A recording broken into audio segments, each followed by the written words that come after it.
गोलू खरगोश और जंगल का खोया खजाना। गोलू खरगोश जंगल में खेल रहा था, तभी उसे एक जला हुआ नक्शा मिला। उस पर लिखा था, जिसे यह खजाना मिलेगा वह जंगल का सबसे शक्तिशाली बनेगा। गोलू ने यह बात अपने दोस्तों को बताई।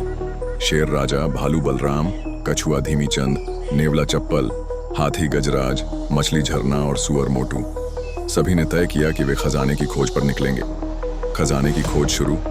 नक्शे के हिसाब से 3 चुनौतियां थीं। एक काला जंगल जहां सूरज की रोशनी नहीं पहुंचती थी और खतरनाक जीव रहते थे।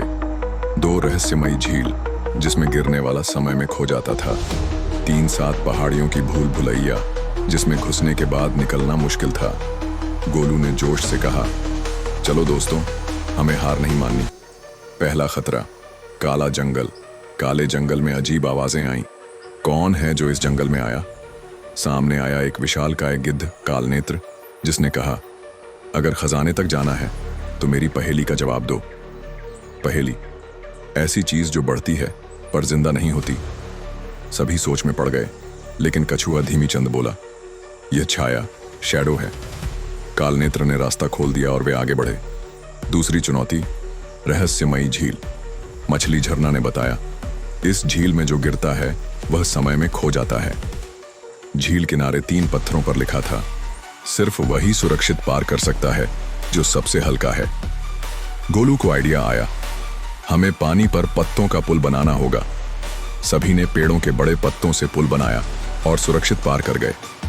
तीसरी चुनौती, भूल भुलैया पहाड़। सभी पहाड़ियों के बीच फंस गए। तभी दीवारों पर कुछ निशान दिखे। यह तो तारों का नक्शा है, भालू बलराम ने कहा। हमें सही रास्ता चांद की दिशा में जाना होगा। गोलू ने तारों को देखा और सही रास्ता पकड़ लिया। आखिरकार वे खजाने तक पहुंच गए, लेकिन ट्विस्ट अभी बाकी है। खजाने के पास एक सोने का सिंहासन था। उस पर लिखा था, जो इस पर बैठेगा वही जंगल का असली राजा होगा। अब सवाल यह था, कौन बैठेगा? क्या गोलू बैठेगा या शेर राजा? क्या यह खजाना वरदान है या एक भयानक श्राप? अगले भाग में जानिए, जंगल को नया राजा मिलेगा या ये सिर्फ एक छलावा था।